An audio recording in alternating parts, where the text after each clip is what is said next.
Le damos a conocer que durante los meses de julio y de agosto se realizarán en la Ciudad de México las asambleas ciudadanas, a través de las cuales los capitalinos podremos seleccionar a los integrantes de los comités que están encargados de administrar y de verificar la aplicación de los recursos que han sido destinados por las alcaldías a los proyectos que ganaron la consulta de presupuesto participativo 2020 y 2021.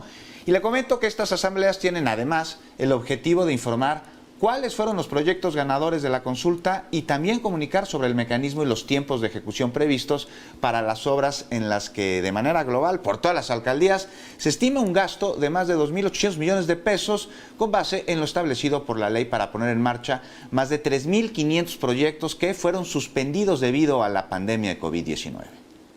Bueno, ya que hablamos de participación ciudadana y a un par de semanas de la consulta popular, en un video publicado en sus redes sociales, el actor Damián Alcázar hizo un llamado a la ciudadanía para que participe en la consulta con la que se definirá si se debe o no proceder legalmente contra los expresidentes. El actor recordó que no importa la afiliación o simpatía política que se tenga, lo importante es tener políticos decentes, honrados y trabajadores para que el país salga adelante. Esta es nuestra oportunidad, así lo destacó.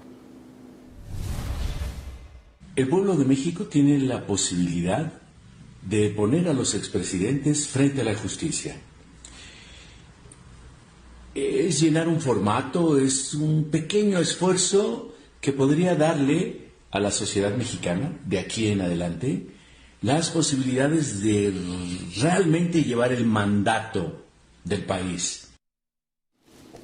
Bueno, es una oportunidad, es un instrumento de participación ciudadana en la que vamos a tener la oportunidad de decidir qué queremos hacer con ese pasado, con un pasado que está lleno de agravios. Y hay dos opciones: juicio o procesos judiciales o punto final, es más o menos lo que se ha planteado. Pero México no es el único país que ha vivido procesos transicionales y por eso ahora le pedimos que nos tomara la llamada a la doctora Soledad Lastra, socióloga, profesora e investigadora de la Universidad Nacional de San Martín, allá en Argentina, y le agradecemos mucho que lo haya hecho esta noche. Muy buenas noches, doctora. Hola, buenas noches, ¿cómo están? Bien, gracias, con mucho gusto de poder platicar contigo, Soledad, sobre este tema. Para hacer referencias, paralelismos, es evidente que no se pueden hacer aquí comparaciones lineales, lo comentamos hace un rato. Sin embargo, hay cosas que nos pueden ayudar como para referenciar lo que es un proceso transicional y que en Argentina y en otros países de América Latina se ha vivido. ¿Cuáles son los alcances? ¿Cómo se ha vivido allá? ¿En qué circunstancias se ha dado la opción del punto final, en cuáles no, y cuáles han sido, digamos, los efectos, los impactos que ha tenido para esas distintas sociedades? Bueno, como bien señalás, los procesos transicionales, sobre todo en el cono sur, ¿no? Estos pasajes de las dictaduras a las democracias que se dieron en los años 80 fueron muy heterogéneos y a lo largo de su desarrollo se ha demostrado que no existen modelos, ¿no?, como tales que puedan ser exportados, ¿no?, sino más bien que cada país y cada sociedad va encontrando a medida que va avanzando en la necesidad también de romper con ciertos patrones de impunidad, va avanzando en formas y en mecanismos, ¿no?, y en dispositivos que permiten saldar esas deudas pendientes con el pasado. En el caso de Argentina es un caso paradigmático porque se realizó el primer juicio en la región, el famoso juicio de las juntas, en abril de 1985, que fue un juicio que se realizó en el marco de una gran voluntad política por juzgar los crímenes cometidos en el marco de la última dictadura militar argentina, por la que aún todavía tenemos muchos desaparecidos y niños robados que todavía no podemos encontrar. Pero también en el caso de otros países como Uruguay y Chile, por ejemplo, las consultas populares por ejemplo, los plebiscitos constitucionales que se han realizado durante las dictaduras han demostrado que son mecanismos muy potentes, ¿no? Muy importantes para la expresión de la ciudadanía y para poder revertir ciclos de fuerte autoritarismo y de fuerte impunidad. El caso chileno, por ejemplo, del plebiscito de 1988 es paradigmático y fue un hito histórico porque permitió acelerar la transición a la democracia en Chile para un Pinochet que pretendía quedarse en el poder muchísimos años más. Doctora, estos procesos transicionales tienen, como tú bien lo mencionaste hace unos minutos, pues características heterogéneas, pero tienen algo que es muy particular y que pues los engloba a todos y que tiene que ver con la presión social y con la voz del pueblo, a través de consultas, a través de comisiones de la verdad o de cualquier otro mecanismo. Tenemos casos que han sido muy exitosos, tenemos casos que han quedado en el olvido, como en Centroamérica en los 90, en Guatemala y en El Salvador. ¿Pero por qué? ¿Por qué la justicia llega a través de la verdad, a través de la voluntad popular, sin importar cuál sea? Por ejemplo, en el caso de la consulta que se va a llevar aquí en México el 1 de agosto, pues la respuesta de la población, si es un sí o si es un no. ¿Por qué va más allá de esto? Las consultas populares son hitos históricos, ¿no? Son momentos de fuerte expresión popular son momentos instituyentes, ¿no? De voluntades políticas.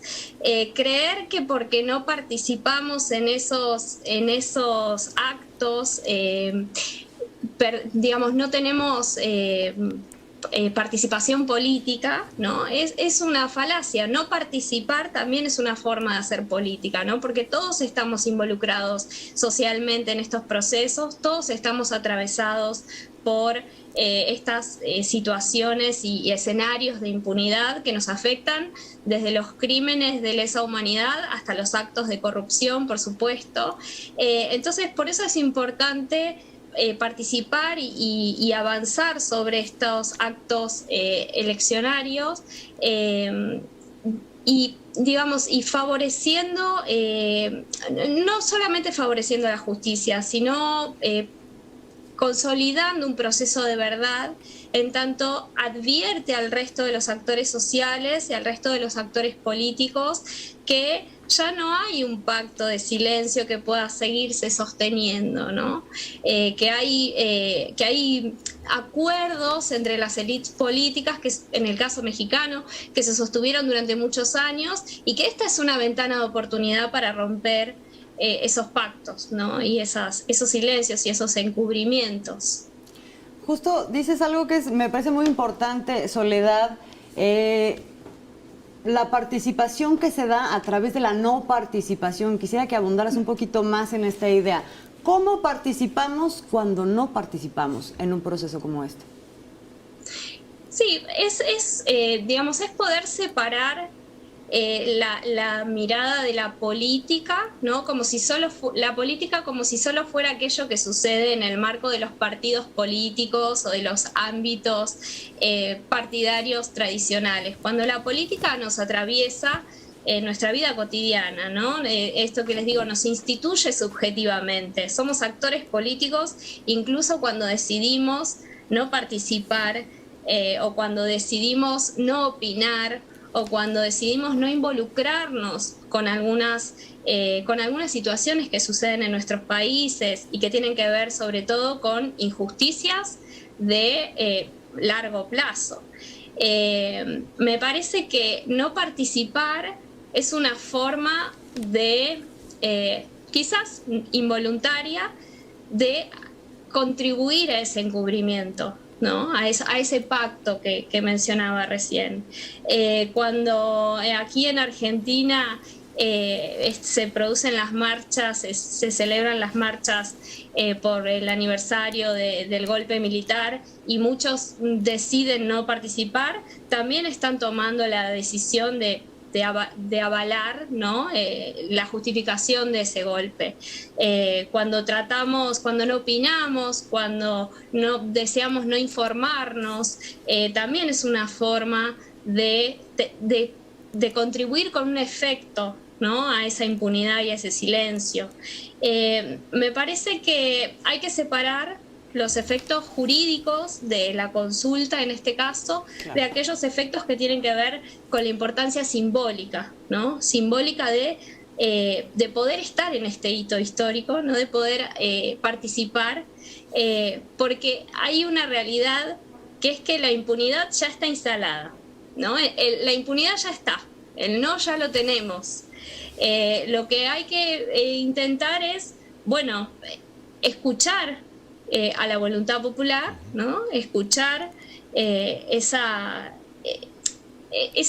opinión colectiva, ¿no? Digamos. A través de esta opinión colectiva, ya se nos acaba el tiempo, pero sí quiero preguntarte, doctora, ¿crees que sea posible acabar con un legado de impunidad tan arraigado como el que existe en México? Pues sí, yo creo que sí, que es posible siempre que haya una voluntad política que acompañe, ¿no? También las luchas que de todas maneras están dando los colectivos de los organismos de derechos humanos, los colectivos de familiares de las víctimas mismas, el movimiento feminista. México está en un momento clave para realizar esa transformación y yo creo que sí es posible. Y creo que la historia demuestra que no hay nada escrito, ¿no? Que hay mucha contingencia y que son las personas las que pueden producir los cambios. Doctora Soledad Lastra, te agradecemos muchísimo que nos hayas tomado esta comunicación, que podamos haber tenido esta conversación, esta pequeña conversación, pero muy significativa, sobre lo que ha sido la experiencia allá y en donde de alguna manera tenemos un espejo, aunque con nuestras propias particularidades, desde luego. Muchísimas gracias, Soledad, muy buenas noches. Muchas gracias a ustedes, buenas noches.